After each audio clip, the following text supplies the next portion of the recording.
Welcome back to another reading and correcting of Tristan. With me, Kindar, the Tiger Writes, and Ty, the Tiger's supervisor.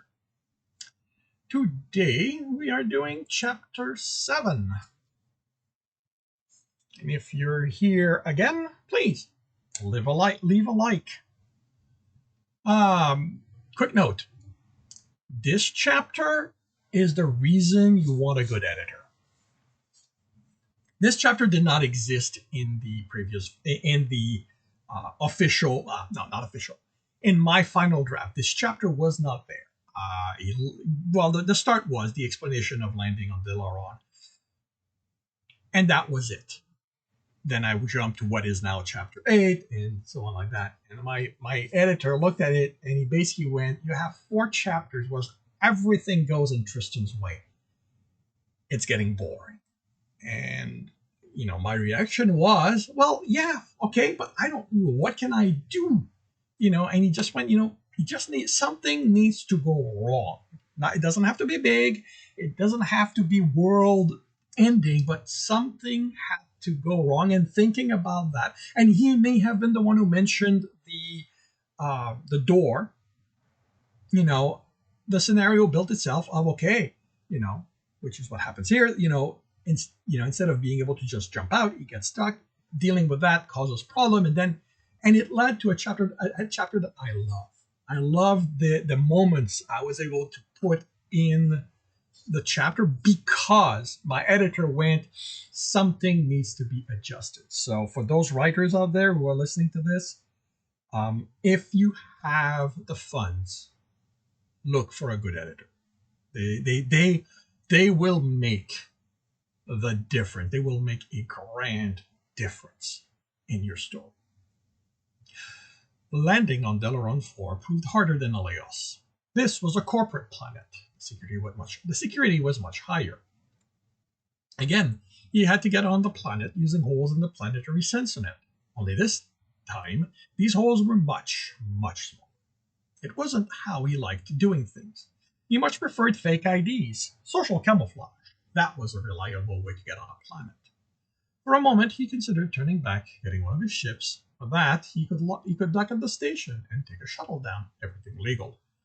But the closest one was a 2-year flight away, and he couldn't afford to give them time to prepare. It had already been 1 objective year since his escape. Even if he couldn't be certain he'd survive an escape, even if they couldn't be certain he'd survive an escape, the Sayatoga would have put a bounty on him. Anyone who kept track of such things would know. Whoa, what happened here? Everyone who kept track of such thing would know to expect him, and Mitch would be keeping track.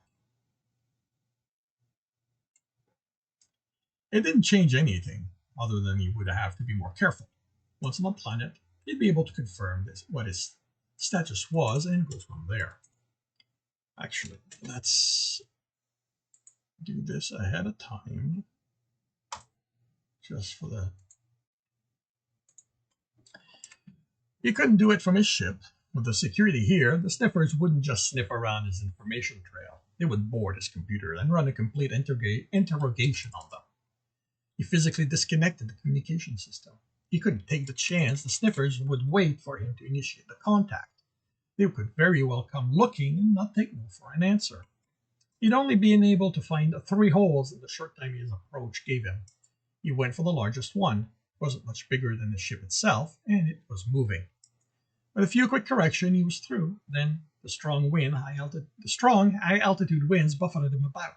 Before he could scan the surface to get an idea where he was, an alarm sounded. He'd trip a sensor. It couldn't be a planetary sensor net. His piloting had been flawless.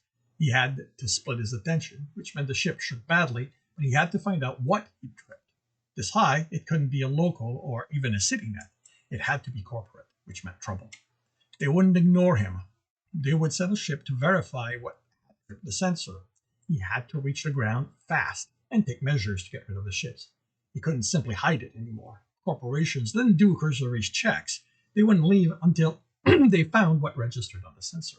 He sped up, scanning ahead, looking for anything that would let him hide once he destroyed the ship.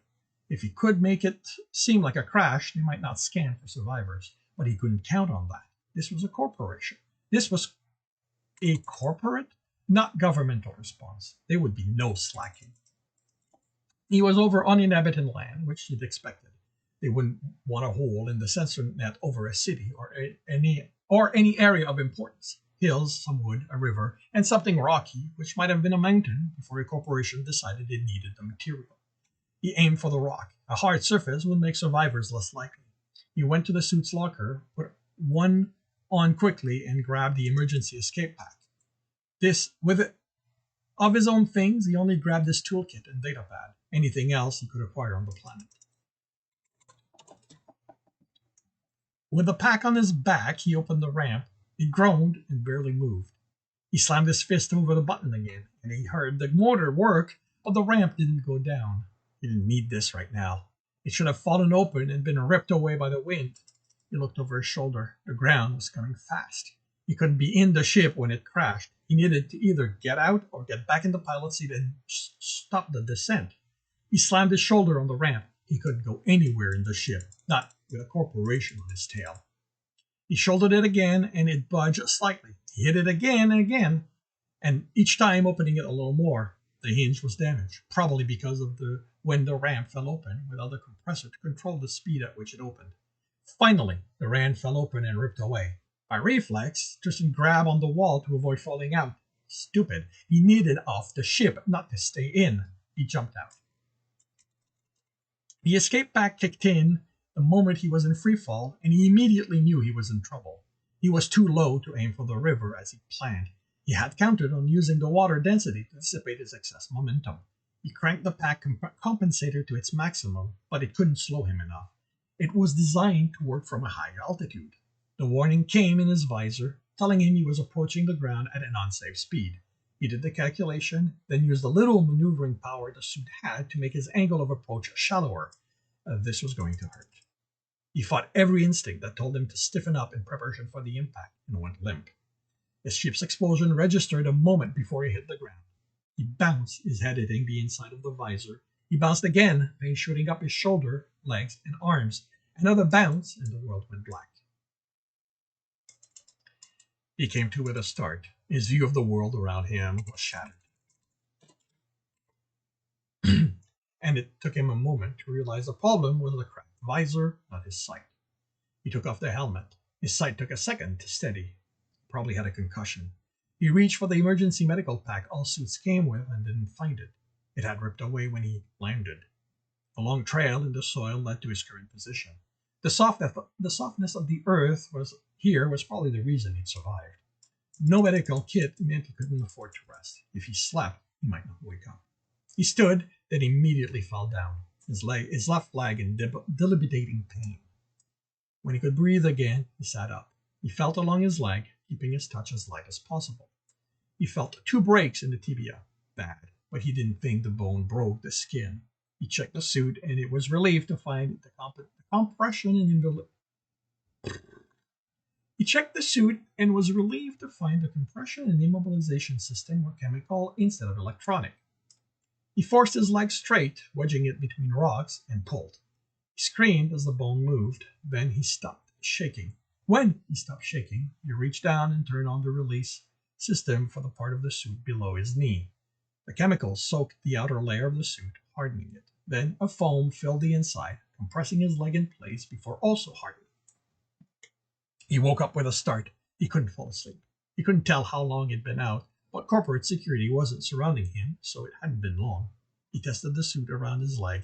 It was fully hardened. He stood and put some weight on it. It was painful, but with the suit taking most of the weight, he could bear it. He couldn't stay here. With the helmet cracked, his river was out. Not that he knew where it was anymore. He'd been counting on the water to hide his signature from the corporate ship. He was on a hill. Down and to his right, a few miles away, he could see where the ship crashed, a long scorch mark and debris marking it. If he went down the hill, he should reach the river. Water flowed down. The water could hide his presence. He took a step in that direction, then stopped. No, there was something wrong with that. Water wouldn't hide him. No, that wasn't right either. Water could hide him, so why shouldn't he go there? Right. He couldn't breathe underwater. The helmet was cracked. He should take it off. He reached for it. Why wasn't it on his head anymore? He looked around and saw it on the ground. Eyes were cracked.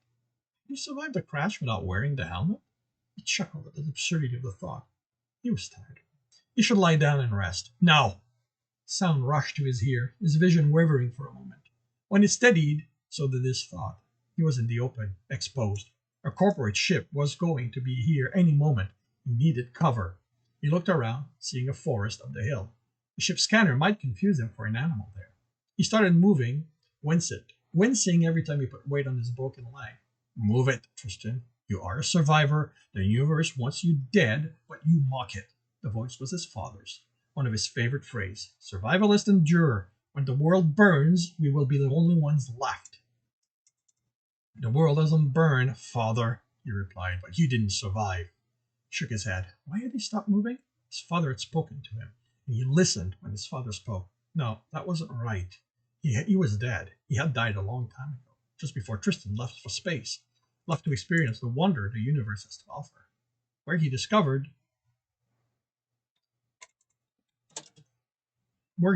technology in the form of weapons never seen, security system to dismantle. He looked up like he'd often done as a child. He'd always wondered if the universe had more to offer than death. Now he knew it offered countless wonder than many ways to die. Focus. He needed to reach a tree line. He thought he could hear the distinct whine of a small ship approaching. Once he was among the trees, he found a large branch.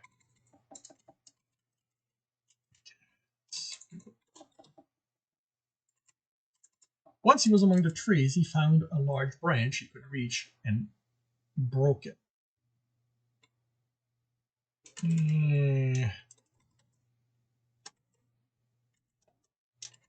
And broke it. Broke it to length. He sighed once the weight was off his leg. Tried to decide what to do. The forest is a survivalist's world. You never have to leave it. It will provide everything you will ever need.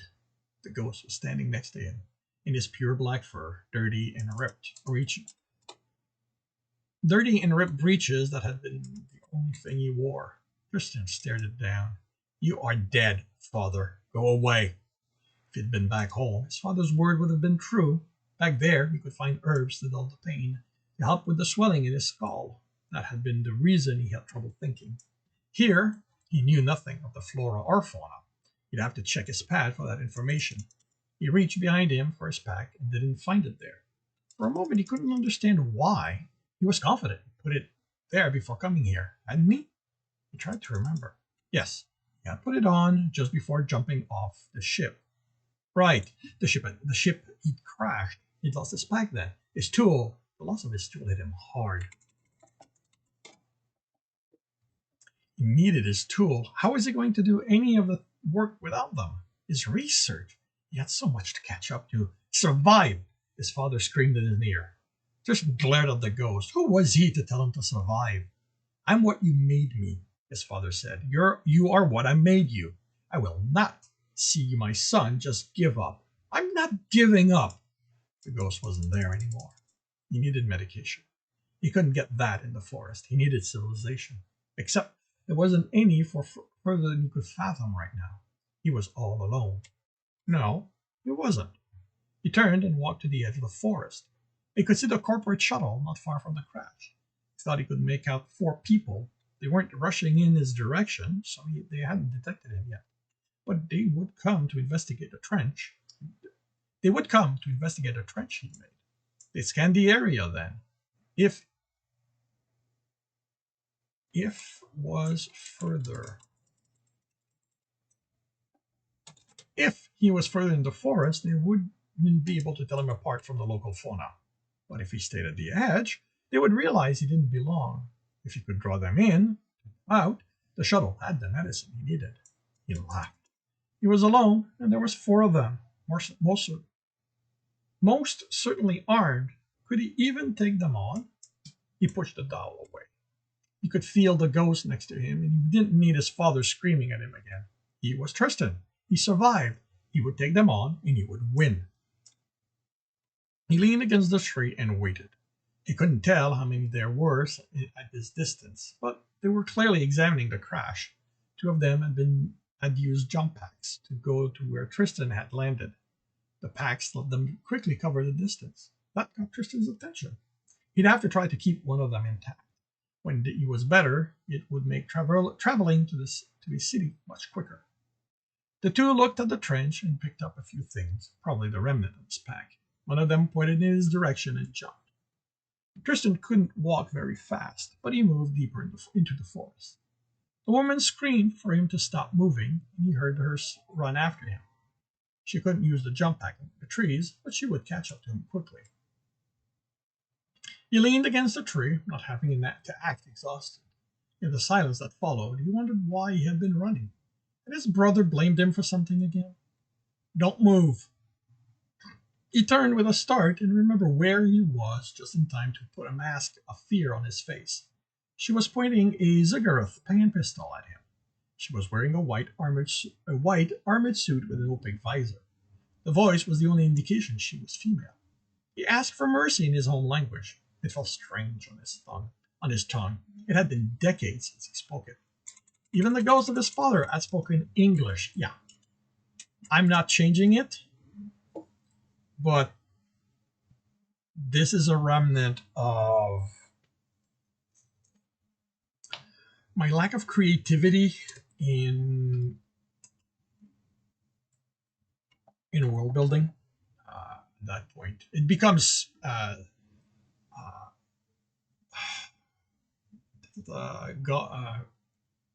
Solgov standard in, I think, starting in the next book. Who are you? And this was published before I was done with the next book, so that's why it stated. Who are you? What are you doing here? She took a step toward him. Tristan recoiled in terror. She took a step back. Trav, I have a survivor. He's terrified and in bad shape. He doesn't speak the language. Is he dangerous? Came the reply. Tristan could barely make it out. No. No, he's hurt. I think he's an illegal. I'm going to try and calm him and bring him to the ship. Okay, if he doesn't cooperate, let me know and I'll help you drag him back. Illegals have no business being here. The female sighed. You're fucking hard, Trav, she muttered. She raised a hand. I'm a friend. I'm here to help, she soothed. I'm going to put my gun away. Slowly, she put it back in her holster. Tristan watched her with clear weariness. Then she reached for her visor and raised it. See? I'm not a monster. I'm human. You've seen humans right before, right? She extended a hand in his direction. Tristan recoiled for a moment, then tentatively reached for it, only to pull his hand away. She took something from a pocket in her thigh. It was a one-shot hypo injector. You're hurt. You have to be in pain. This will make you feel better. She offered it to him. Tristan carefully took it. He couldn't play at being too primitive. He'd survived jumping out of a crashing ship, so he knew how to use the maneuvering system on his suit, and he really needed to make the pain go away. He looked at it and saw the red cross and the three waves next to it, the universal symbol for relief. Usually, he wouldn't inject himself with anything he hadn't tested beforehand. The dosage could be wrong for him, but he really, really wanted the pain gone. He injected himself and couldn't stop the sigh as the pain he'd been feeling disappeared. He slumped back against the tree. That feels better, doesn't it? He had nodded before he caught himself. She stiffened. Do you understand me? Tristan cursed himself. He couldn't go back now. He nodded. He had to make her lower her guard again. Do you speak English? He shook his head. English was the universal language and had been for over 1,000 years. So it made sense everyone understood it, and unless she was familiar with his species, she might not realize he could form the words. Not every alien species had a voice box that could. Trollinite needed a translator box to speak. It would be credible that he did a crash damage or destroyed his translator. I need you to come with me. You're hurt. We can help you back on the ship. We won't hurt you, I promise. She extended her hand again. Tristan put resignation on his face and nodded. He reached for her hand and took it. She gently pulled him toward him. He let go of the branch, took a step toward her, and punched her in the face. He growled in pain. That had hurt. For it to hurt while he was drugged, he had to have broken his hand doing that. The pain subsided quickly. She took a step back in pain and surprise, losing her footing on the uneven ground. Tristan grabbed his branch and went to her as she was fumbling for her gun. He hit her in the face with a large, jagged end multiple times. It felt good to let out the anger that had been simmering at his failure to escape cleanly. When he stopped, she was unconscious but still breathing. He had destroyed the face. Tristan tentatively flexed his hand and was surprised the fingers moved. His hand wasn't broken. Was the painkiller not as effective as it should be on him? Martha? Came another female's voice over the comm. Your vitals spiked. Are you okay? Tristan took out the content of the pocket that had contained the hypo. Martha, please come in. Another painkiller hypo, multiple packs of generalized antibiotic, and 2 packs of bone knitter. Nothing for concussions, which was what he really wanted. Right now, the adrenaline was keeping him focused, but there was no telling when it would wear off. He checked the dosage on the antibiotic. It was low for his body mass, but he knew the brand, had tested it before. His species didn't have any adverse reaction to taking too much. He swallowed the 3 packets. He only took 1 package of bone knitter. Overdoing those was a terrible idea. He pocketed the other hypo and grabbed her gun. He grabbed her by a leg and started walking deeper in the forest. He didn't have to worry about them losing him. She had a transponder on her suit, and they would track that. He could hear someone calling her come, and for some time she groaned. Her body didn't stiffen or try to fight out of his grip, so she wasn't trying to reply.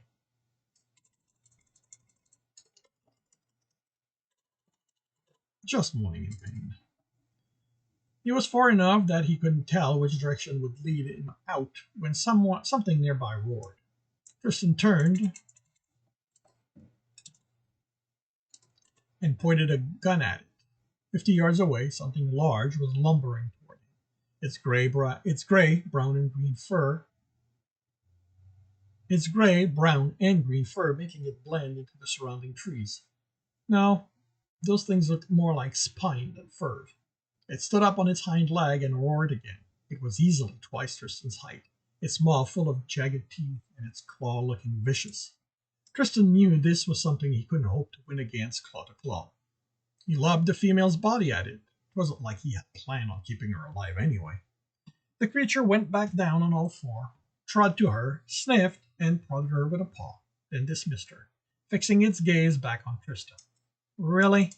You're going to pass on an easy meal and go for the one who can fight back? It roared. It was looking for a fight. Good thing first Tristan was armed. Before he raised his gun, someone else shot the creature. Martha? Tristan crouched next to a tree, figuring it was time to resume playing the scared alien. But the shooting only seemed to enrage the creature.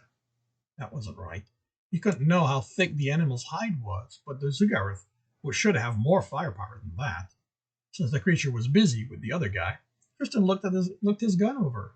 The model was a few years old, with obvious modification. The power regulator was locked. He shook his head. What was the point of taking a perfectly good gun and rendering it ineffective? He got that there were times that a lower setting was best. That was why regulators were adjustable. Locked, they tended to become useless, as Trev's scream of pain indicated.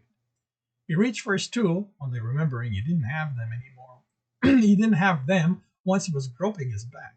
All right, so he couldn't undo the lock and make the power adjustable again. He could still bypass it. He took the power pack out, reached in, pulled out the regulator. The wires were thin enough he was able to cut it with a claw. Though that reminded him he needed to search the bodies to see if one of them had a knife.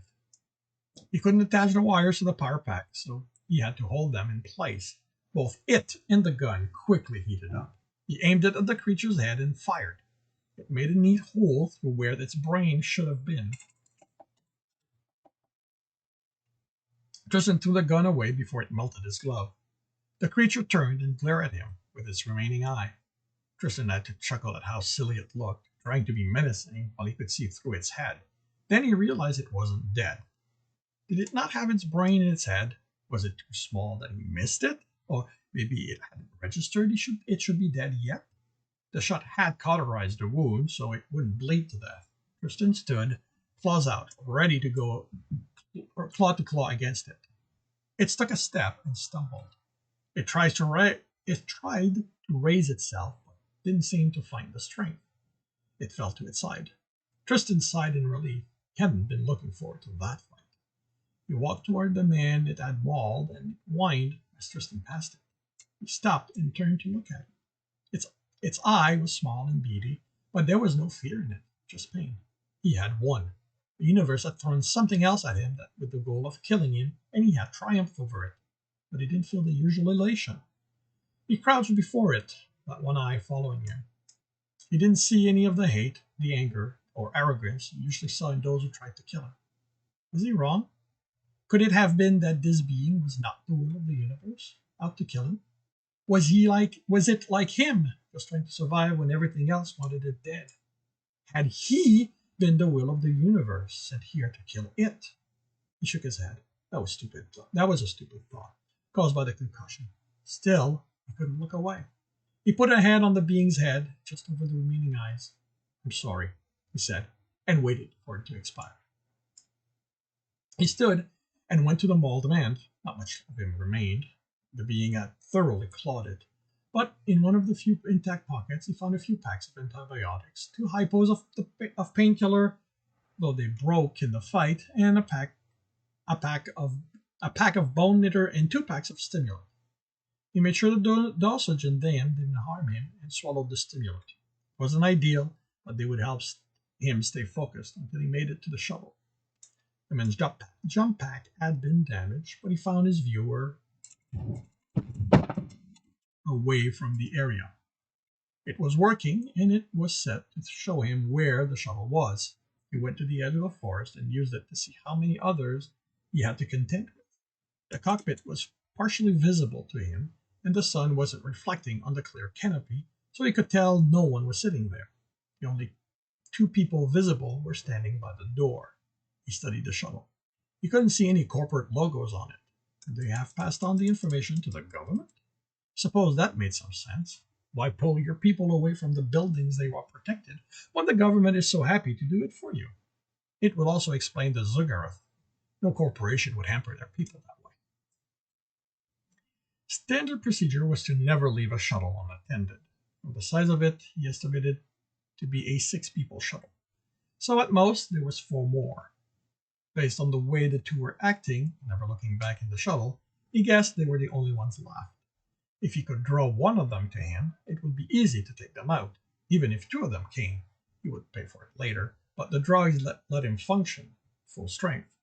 All he needed was a way to draw them to him. He went back to the bodies. The man's suit was damaged past the point of being useful, but the other one, Martha's, still functioned. Every suit was equipped with an emergency beacon for when someone was gravely hurt, close to dying. She wasn't in bad enough state for it to activate, so he cut her jugular open and waited. He was in luck. Only one of them rushed to the rescue. Tristan was going through the medical supplies in the shuttle, usually stepping over the dead body. She hadn't been wearing her helmet when he surprised her. Breaking her neck had been simple. He found the medication he wanted for his concussion, but he hadn't taken it. He didn't know the brand, and he didn't want to risk it interacting with the other drugs he'd taken. He also found the bone regenerator. What he needed now was the medical cutter.